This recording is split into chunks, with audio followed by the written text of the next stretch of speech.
Hi guys, welcome back to my channel. Look at my hair. Like, what did you say about my hair? Check this out. It's growing so much. I had to like pet it like this to, try and get it a little bit styled. Yeah, so my view here is gorgeous. Don't let the back deceive you. I mean, even the back is beautiful too.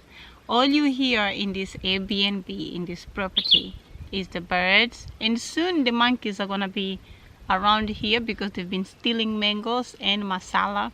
So yeah, after the video I'll just show you the garden. It's gorgeous. Yeah, if you want more details about this Airbnb, check on my bio and on my description. There will be links to the Airbnb app where you can book. We'll be happy to host you here. So yeah, in today's video I want to talk about why was I with my abusive ex-boyfriend. Okay, this girl right here, this is me. Some of the pictures I took, these ones I managed to keep. I had better beautiful pictures which I also lost. So why was I with my ex-boyfriend? I don't want to put his picture over here because it's not worth it to be part of my channel. I'll just talk about it, okay? I don't want him to be his demonic, monstrous, evil face on my videos. But I am going to just tell you why I was with that ex. Abusive ex. Savage, abusive, ignorant, racist, evil, absolute evil, like 100% evil individual. Why was I with him? What attracted me to that guy? If attraction is even something I could actually speak about. But yeah, attraction definitely not, because nothing attracted me to him. He's not attractive. What was I with this guy? Okay, so I met my abusive ex, and like I said in my previous video, he's a little bit older than I am. I grew up in the household. Let's go back. Why I put up with my abusive ex and why was I with him? Okay, I wanna take you back. Why I was with that guy? Why did I stay with him? Why did I date him? Why did I even stay next to him? Right. So I was born in Beira. This is a city in if I find a video, I'm gonna put a video here about Beira. I was born in Beira, in the Beira city. That's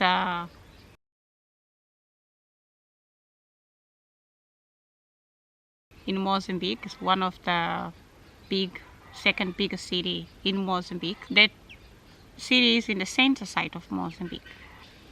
Growing up there, like being born in the household I was born into, there was no love in there. There was no love. There was no appreciation. There was no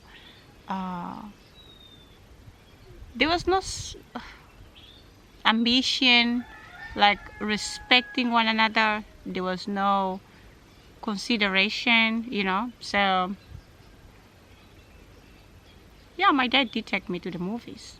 Okay, we did go out here and there, out and about with my dad. I'm the last born of the house.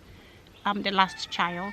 I have siblings, which is another topic I'm going to tell you. We're not very close. I don't want them next to me. I'm the last born in the house. I do have some siblings which are very cruel and narcissistic. Growing up in such a toxic home, you can just imagine. You know how toxic households are like. Yeah, my siblings had no love for one another. My mom died when I was a baby.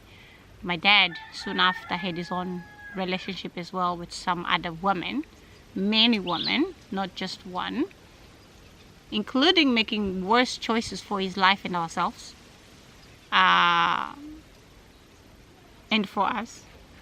So yeah, there was none of that love and all of that, like a family kind of thing. You can imagine want to have you have a mom and a dad in the house, but I didn't meet my mom because she died when I was a baby.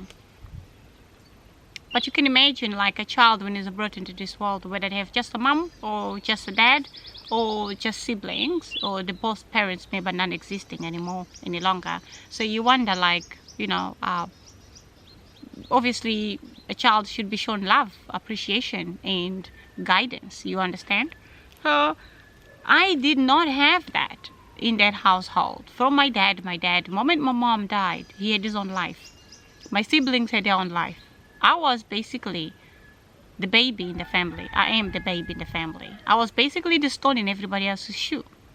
This one, and I was like a soccer ball being kicked from one place to the next. Okay, I grew up knowing many different aunties and my sisters having different men, and yeah, and that was very risky for me, you know. When you look back, thank God in those years, those men that would come around and be with my sisters, and my sisters going around with these men, and they would take me with sometimes. Otherwise my dad would take me to these households where he goes to these women houses. I could have been molested by those ladies' children, male children. I could have been molested by my sister's boyfriends, you know. But thank God, these people were just interested in adults. I mean, you know, like, yo, I mean, and yeah, so basically nobody really cared for me. Nobody really was there for me. Even to eat, like, my sister didn't give a damn whether we ate or not. She was just busy sustaining herself. She would go out, and my older sister and male brothers and whatever, they just had their own lives as well. Some of them just into bad life situation. Oh my God, they were so toxic. To talk about them, it's just like toxic and evil. They're not good people at all, my dad included. Okay, no wonder why a girl my dad did abuse my mother. Okay, I heard somebody told me, my big sister told me, my aunt told me. Yeah, my dad was physical with my mother. And no wonder, I don't know, there's a saying that they say that female daughters, they always attract a man like their father. God forbid, I found myself in the same situation. And I pray that I am a mother of a daughter, a gorgeous daughter, a beautiful daughter. That's everything in this world to me. And it's the most beautiful woman. It's the most beautiful little girl. It's the most beautiful, important person in my life. It's the most beautiful person I've ever met. Okay, that's my baby. This one. God forbid, I do not want her to attract somebody like her father. No, her father is not the one that did this to me.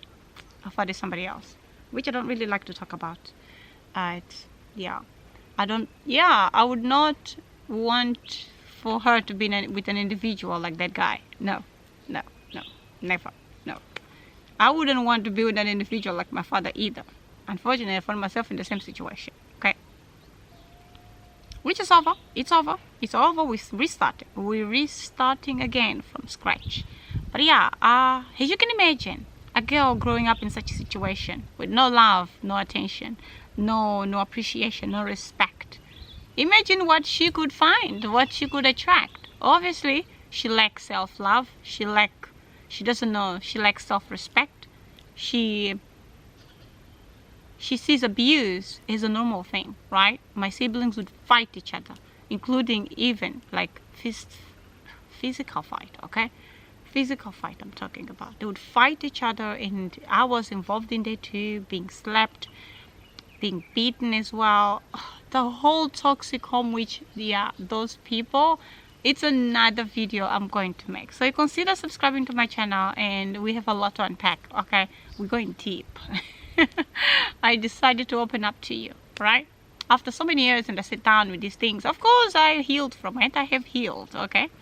I have healed from it. It's just that when I am that kind of person, I'll tell you in my next video.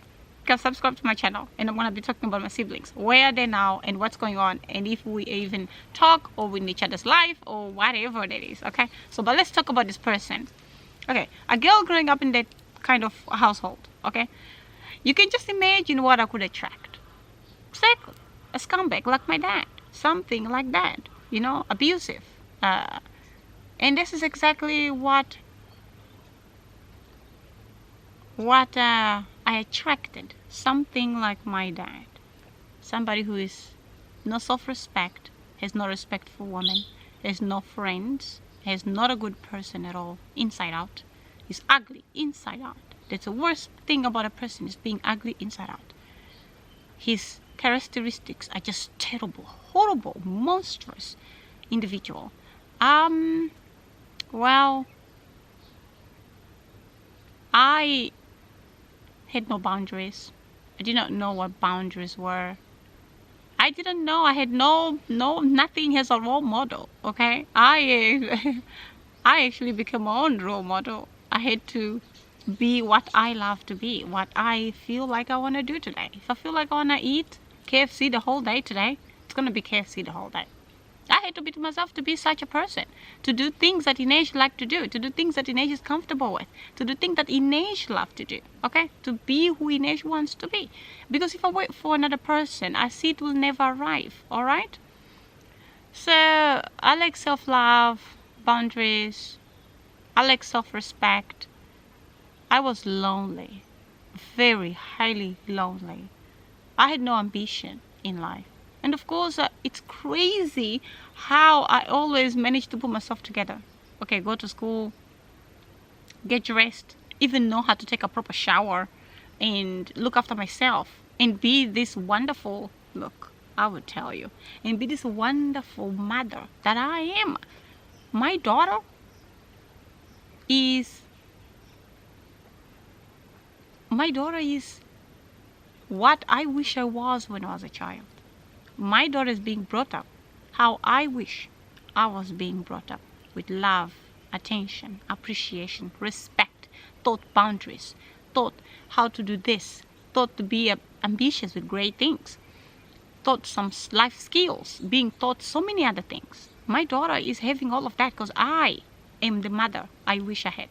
Okay, pity my mom died when I was a baby, but I am the father I wish her father was. I am the father I wish my father was. I am the grandfather I wish my grandfather was to me. I'm the grandmother I wish my grandmother was to me. Unfortunately, I didn't meet my grandfather. May his soul rest in peace. Maybe he was a good person, I don't know. But my grandmother, my mom's father, my mom's mother, I didn't meet her too. Her name was Ines, by the way. I am a namesake. My father's mother, I met her. She was horrible, like not a nice person. She was not a great. She selected grandchildren. She chose between kids. If she likes you or she doesn't, or she like that one, she will actually show it to you that she doesn't like you at all. That was my grandmother, all right? So yeah, I was lonely. This is why I was with my ex-boyfriend. He met me at the time, actually, he met me at a time where I was really broken. I was broken from my childhood because I was never taught many things, you know. The household I was brought up into is not just a black household. They're mixed, okay? They're mixed. My grandmother, she was biracial like my daughter. Her father was a white man, Portuguese, and her mother was a black woman. And my grandmother from my mom's side was the same thing as well. So my mom was a woman with green eyes, black woman with green eyes. Her sisters are a bit darker than my daughter, but they have lovely hairs. And they all passed away now.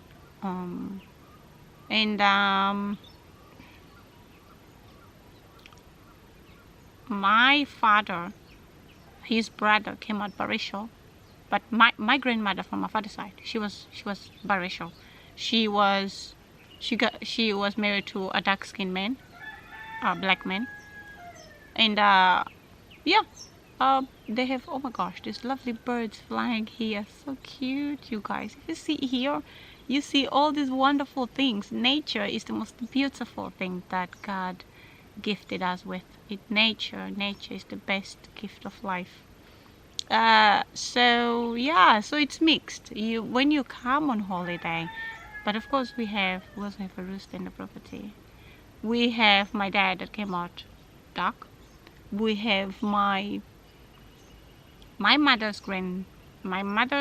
mother got married to a black guy. So yeah, the kids are like that, are mixed, okay? I have cousins who you would not even believe they're my cousins. They're like my daughter. I have cousins who you not even believe that they're my cousins. Male, female, they're all different. So we'll grow in a mixed household with both colors, but a very toxic one, okay? Looks like when my mom died, everything went down the drain even faster because she was the one keeping the family together, especially my siblings and everybody else coming over for Christmas and whatever. Lovely household. I think I spotted a monkey. Oh, it's in the tree over there. It's in a mango tree. You know what monkeys do, right? Sorry to shift a bit. Monkeys normally, they said one monkey is a spy. He comes around, he stands on the tree, stays around on the wall or whatever, or at the lamp post, and they check to see if there is people. And if they see this one person, he comes in slowly, stays on the tree as well, and then he calls the others, and the others fly in to steal. Now he spotted me here. He's here, he's hiding himself inside there. I see his tail. He's hiding in there. The moment I leave here, he's gonna call them to come so they can start stealing. So cool. What cute thieves. Yeah, so what attracted me to my ex-boyfriend was loneliness. I was lonely. I didn't feel like I belonged. And I came from a broken home. I was broken myself inside. I was so broken. I may look put all together on the outside, but inside I was really broken from my childhood. And meeting him, he came across something that I've never come across. When we first met, this guy was kind, okay? Like, he was really kind. He was loving. He was so appreciative. He admired me, and he made me feel important, okay? I think there was love bombing, and I did not even know about love bombing because, okay, that was my first boyfriend, okay? And I did date, but we didn't go into sexual whatever. Not with him, with other people. He was my first boyfriend. I did have other boyfriends in the past, but it was non-sexual or anything. With him, it did become sexual. But he was the first guy that took my virginity, and yeah, he treated me like something special. Like I wish to be treated. He treated me so good, and kind of like healed my loneliness a bit. Kind of like, yeah. So this is why I stayed with him, because of that. He made me feel important. He made me feel seen. He made me feel I am something of value. He made me feel, for at least that 1 month, okay? He made me feel loved. He made me feel that sense of belonging. After at least a 1 month and a half. But after after that, and when he started abusing me, I thought, okay, since he apologized, because he apologized, right? I'm sorry, it's my work, I'm not okay, my life is not going well, things da da da da da. I thought to myself, oh yeah, he's really a good person. I don't think he really meant it, I kept thinking the good deed he did to me, the good stuff, and how he saw me, that this is why he's not the kind of person, because what he shows me is different.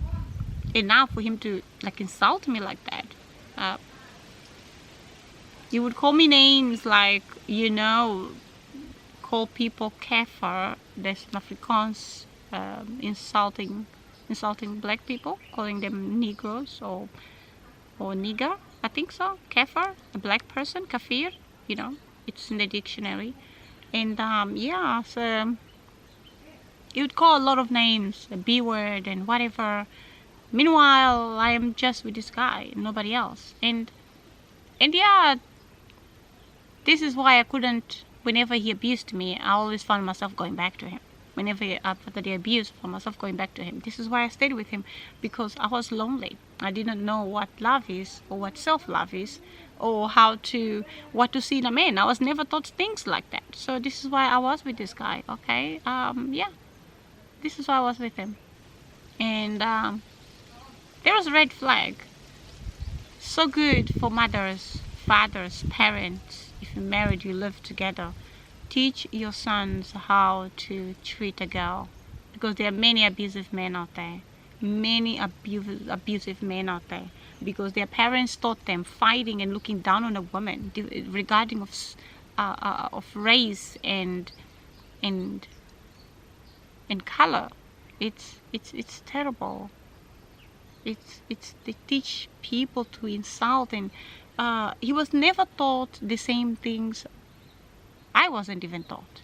He was never taught how to appreciate a woman. Remember, he grew up in the orphanage with those big buffalo aunties, right? Beating him up left and those aunties, by the way, they were not nuns. No, those aunties were just normal aunties, but they were just abusive people from the apartheid era.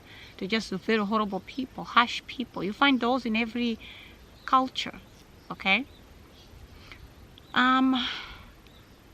He was never taught that either, so he didn't know how to treat me. He didn't even know how to treat himself. He didn't even how I wasn't fighting him. I believed that physical altercation, it's not a way to solve problems. He was verbal abusive, emotional abusive, physical abusive. Excuse me. He was very abusive, very, very, very abusive. And I didn't abuse him at all. No physical abuse. I didn't abuse him physically. I didn't abuse him emotionally. I didn't even abuse him verbally. He was the one doing it to me. And I, being born into that home that had all of that he brought back to me, I could have been like that too. But I just felt like that is not a way to live. That's not a way to become, to be heard, or to be seen, or to behave yourself, you know, by assaulting another person, whether verbally. And of course, if you put me in a corner, if I'm cornered, obviously I will actually give you a piece of my mind. Yeah, but that's what happened. I was lonely. I wasn't with him for sex, or for finances, or for a roof, or for stability, because he had none. He had none. He didn't have a roof over his head. He used to live in I think it's a caravan that people rent to live in people's homes, where they have like a caravan parked in your property, and then you can make that like a rental, like a room, like make it like a place where people live there, and they rent it out. They pay monthly, and yeah, this is where he was living. This guy had absolutely nothing. Okay, yeah, and at the time, and then he got kicked out of his job, and then he used to lie to me that he was working. He wasn't working because he got fired. He's a very rude, horrible person, you know. At his workplaces, he leaves a mark every time, a dirty one, every time. And he's so lucky that people still hired him, you know. But then they decided, you know what, get out, never again. So he sits unemployed. And of course, if he's out of jail now, I'm sure he is not employed. He's jobless, depending on his government subsidy, because of his so-called disability of 1 foot longer than the other. And yeah, that's what he gets. That's how he makes his money, and that little bit.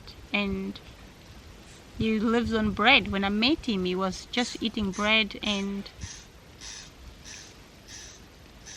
when I met him, cute bird up here, he was just living on bread and tin beans and not even eggs, you know, and he would live with that and butter, or he just eat bread by itself, the Albany bread. That's how I met him. If he would eat like tastic rice once a week, they had this food on wheels or meals on wheels or whatever, that they would go to different houses and they give them something. He was part of those being given something, you know. I overlooked all of that. That's the red flag. Like, don't overlook those things. Now I like don't overlook that anymore. But because of that attention, appreciation, and he was giving me, I fell for that, you know. Yeah, loneliness is a real thing. Never get into a relationship because you're lonely. Don't do it. Don't be with anyone because you're lonely, or because you never had love at home, or you lack some self-love within yourself as well. Do not get into a relationship when you're depressed or you're lonely. They'll take advantage of you. They will abuse you even more. They will make you regret for being born. And I don't regret for being born. I'm actually a happy person. And yeah, they tried to break me. In the house where I was brought up, they tried their best. Like, no, I'm still standing. This is why one of my videos says I'm unbreakable. I am unbreakable. He tried as well, burning me, making me feel less, wanting to make me feel less than a person. Meanwhile, I don't have that. I have so much self-esteem. I believe that Ines is not just my beauty. It's my characteristics, okay? It's my character. That's Ines. It's who I am. It's me. It's Ines, the one who's speaking right now. Not what you're looking at, the scars or whatever. Okay, they're part of me now. I learned to embrace them, and I love them very much. That's my story.